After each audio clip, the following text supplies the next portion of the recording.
let's keep going with HIP3. I teased you enough about HIP3. Let's talk about it.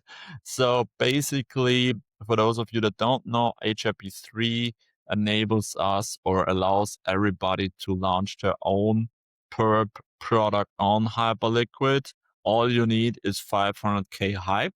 I know that's a lot, but there are also ways to solve this. And if you stake the 500k hype, this used to be 1 million hype, so it went down to 500k. Maybe it will go down even further in the future, but right now it's 500k hype you need to stake to launch markets for like perp markets on hl.xyz.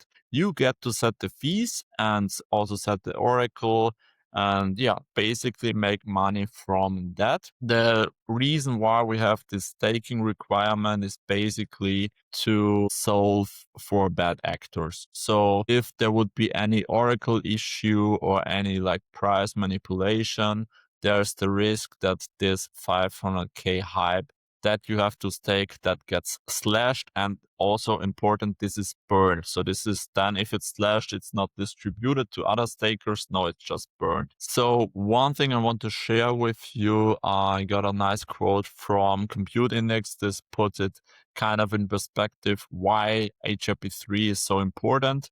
Before HIP3, launching a new market for a new commodity could take years and hundreds of millions of dollars. With Hyperliquid, anyone can deploy new markets and unlock true price discovery for assets that haven't yet been financialized. And that's why I'm so bullish on HIP.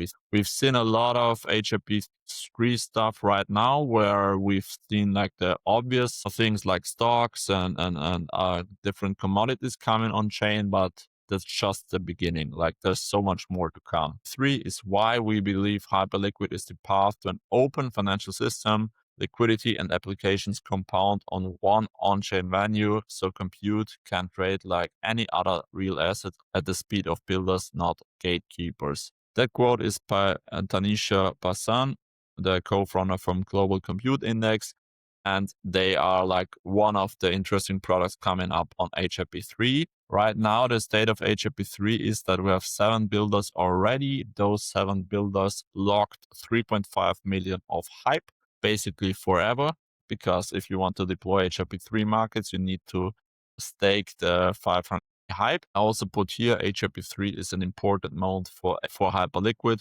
Why is that? Because even, and we've seen this on the user numbers before, even if the crypto volume goes down, HIP3 volume is pretty sticky right now. So people maybe don't trade that much Bitcoin or ETH right now, but they trade oil and they trade stocks and they do it on Hyperliquid. And this is really important because we've seen big successes already. We have also the biggest companies in the world basically bidding and investing into companies that are deploying HIP3 markets. Tether just invested or partnered with Dreamcash to put on basically any market versus USDT. And yeah, we have about 3 billion in 24-hour volume. Now on the weekend, it's a bit lower, but usually about 3 billion. And the big moment where people started to realize how important HIP3 is was at one point the first run-up with silver.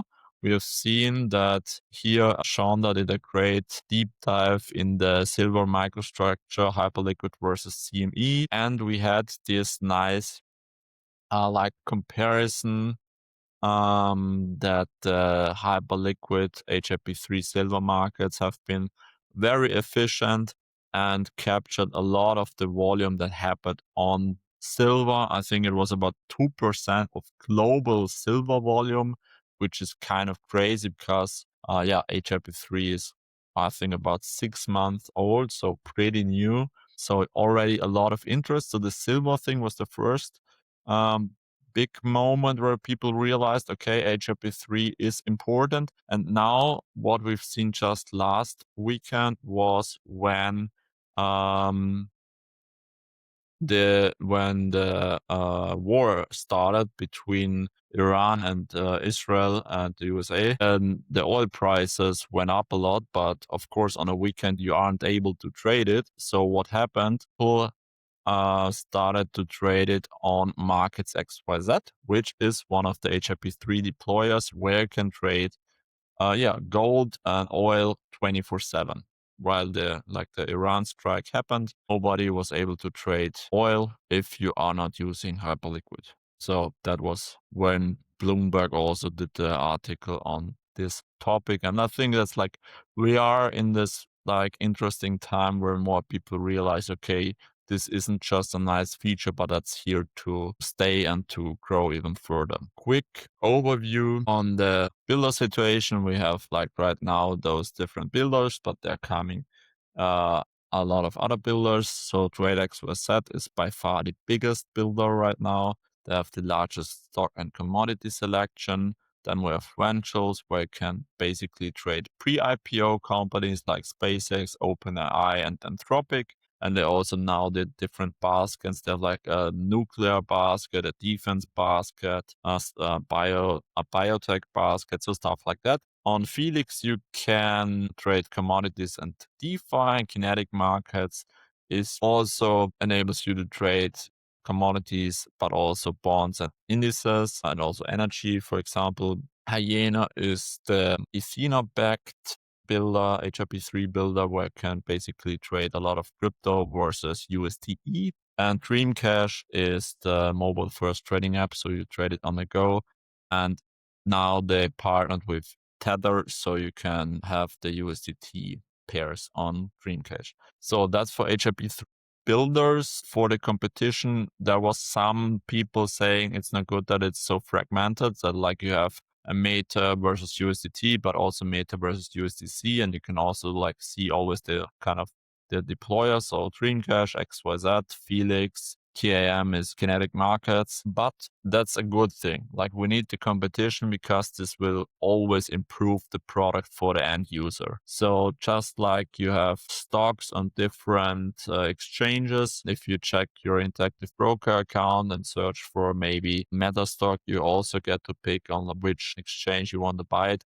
It's similar with HIP3 markets, and all of those are competing for volume for users, which makes it better. It makes their product better, and we as users benefit because fees will get lower and stuff like that. Also, you can see here, you can trade all HIP3 markets directly on Hyperliquid. You don't need to use the native platforms like markets.xyz or trade.xyz.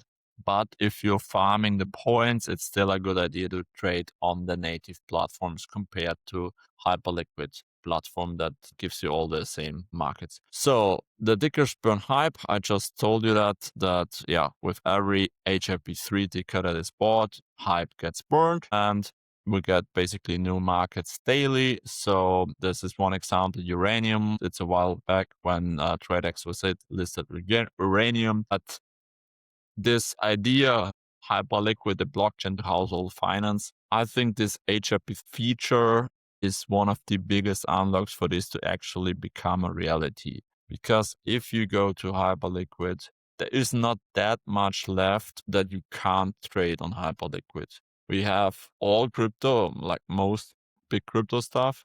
We have gold, we have silver, we have different commodities, we have stocks, we have even ETFs. If you check here, you can, where was it? We have South Korea ETF that you can trade. So there's so much on here. You have USDE, JPY, so even can trade Forex. So there's not that much left, honestly, for HIP3 markets to be listed for the usual stuff. And that's where it will get interesting in the future. The future for HIP3 is the markets that aren't financialized already. Hyperliquid, I would say right now is probably 90% there where you can say, okay, all the financial products that already exist will be on Hyperliquid. So there is some niche stuff that's still not there, but for the most part, you have stocks, you have commodities, you have crypto, you have different ETFs, you have even pre-IPO stuff, all that you can do on Hyperliquid already. But now the question is, okay, what's next? And the future for HIP is financializing products that haven't been financialized before. One of those is Global Compute Index. What they are doing is basically building a market for global compute. AI companies. Right now, they don't really have a way to hedge their spending on GPUs. And what Global Compute Index is doing, they build an index around different GPUs, for example, like 800 from NVIDIA, and build a contract for you that makes it easy to kind of trade a perp on the pricing of that GPU. And you can see also other potential markets are like high value collectibles, real estate indices, carbon credits, prediction markets, stuff like that. And also one other interesting three market is things.xyz. They are testnet right now, but I think it's also a nice example of what this HIP3 stuff enables. You can trade right now this is testnet only, but you will be able to trade the weather, like the global warming index, stuff like Hyper, like the floor price of the Hyper NFT, best that the red line,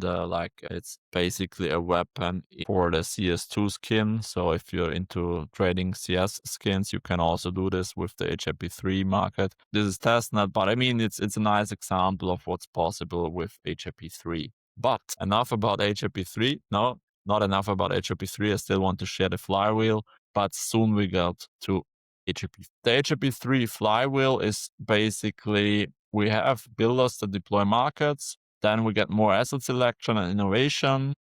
Then the new asset attracts new traders. This is what we see right now. Like maybe you don't trade crypto, but you want to trade SpaceX stock. You go to Hyperliquid. Maybe you aren't interested in trading SpaceX, but you want to trade some energy on chain, like because you want to hedge for energy pricing. You can do this on Hyperliquid.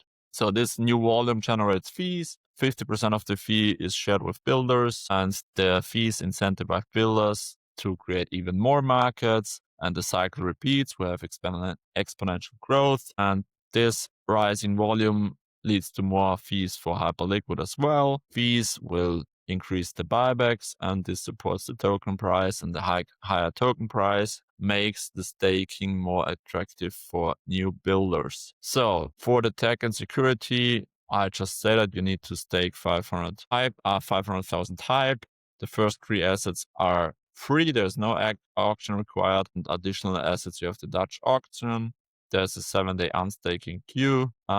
Trading mechanics are right now isolated already. Cross margin is planned, and the sum is already available. 50% fee share for builders, and then you have the full hypercore performance for this. So for the slashing, it's pretty straightforward. Up to 100% slash if you have prolonged downtime, up to 50% for brief network downtime, and up to 20% for performance issue.